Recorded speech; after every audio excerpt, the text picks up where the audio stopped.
Welcome to Lost in Revision. All of our content is public domain, literature, fairy tales, and folklore. We are here to celebrate the original stories, not just read the modern sanitized versions. We post short segments of stories daily and monthly full episodes where we read and discuss popular classics.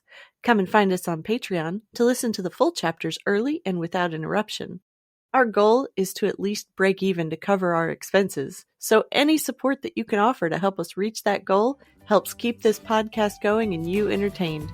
All of our music is by Nathan Hubble and is used with his permission. Thanks, and enjoy the show.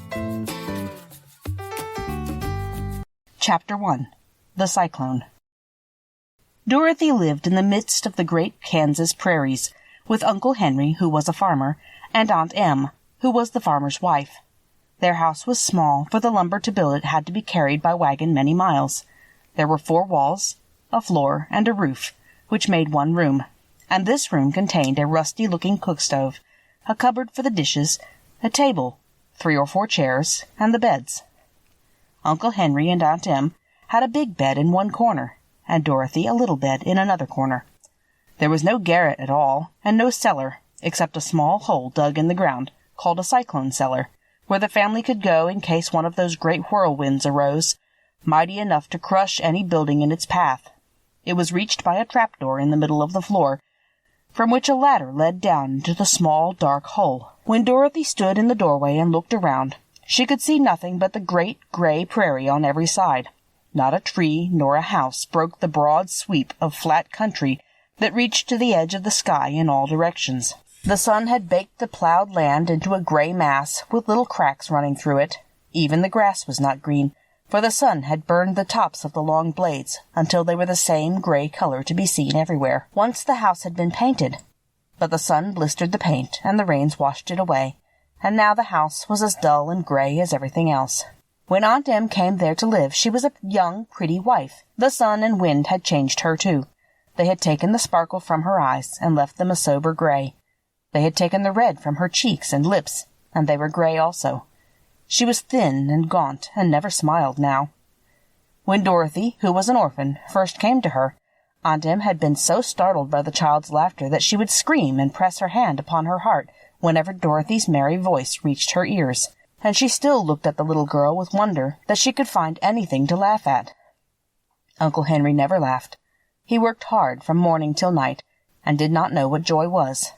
He was gray also, from his long beard to his rough boots, and he looked stern and solemn and rarely spoke.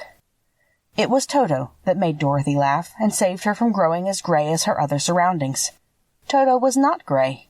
He was a little black dog with long silky hair and small black eyes that twinkled merrily on either side of his funny wee nose. Toto played all day long, and Dorothy played with him and loved him dearly. Today, however, they were not playing. Uncle Henry sat upon the doorstep and looked anxiously at the sky, which was even grayer than usual. Dorothy stood in the door with Toto in her arms, and looked at the sky, too. Aunt Em was washing dishes. From the far north they heard a low wail of the wind, and Uncle Henry and Dorothy could see where the long grass bowed and waved before the coming storm.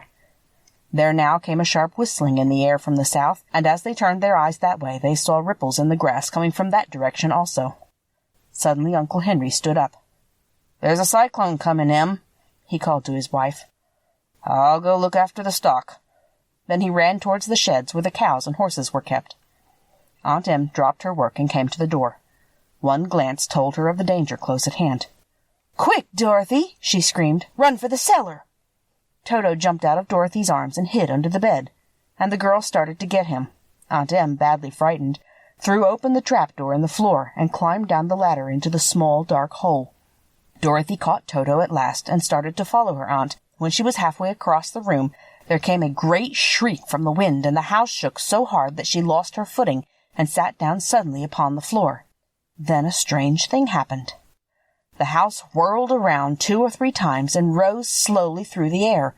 Dorothy felt as if she were going up in a balloon. The north and south winds met where the house stood and made it the exact center of the cyclone. In the middle of a cyclone the air is generally still, but the great pressure of the wind on every side of the house raised it up higher and higher until it was at the very top of the cyclone, and there it remained and was carried miles and miles away as easily as you could carry a feather. It was very dark, and the wind howled horribly around her, but Dorothy found she was riding quite easily.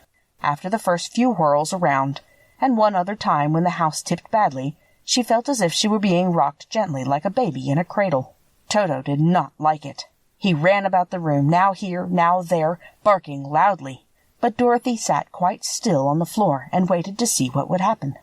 Once Toto got too near the open trapdoor and fell in, and at first the little girl thought she had lost him, but soon she saw one of his ears sticking up through the hole, for the strong pressure of the air was keeping him up so that he could not fall. She crept to the hole, caught Toto by the ear, and dragged him into the room again, afterward closing the trapdoor so that no more accidents could happen. Hour after hour passed away, and slowly Dorothy got over her fright, but she felt quite lonely, and the wind shrieked so loudly all about her that she nearly became deaf. At first she had wondered if she would be dashed to pieces when the house fell again, but as the hours passed and nothing terrible happened, she stopped worrying, and resolved to wait calmly and see what the future would bring. At last she crawled over the swaying floor to her bed and lay down upon it, and Toto followed and lay down beside her. In spite of the swaying of the house and the wailing of the wind, Dorothy soon closed her eyes and fell fast asleep. Thanks for joining us today. Check us out on Patreon. The Storytime level is only $3, and you can help us meet our small goal of breaking even and covering our expenses. Your support helps pay for all of the things that podcasting requires, and helps keep this show alive and growing. If you can't afford to support us financially, go give us a good review, subscribe or follow, and share with your friends and family.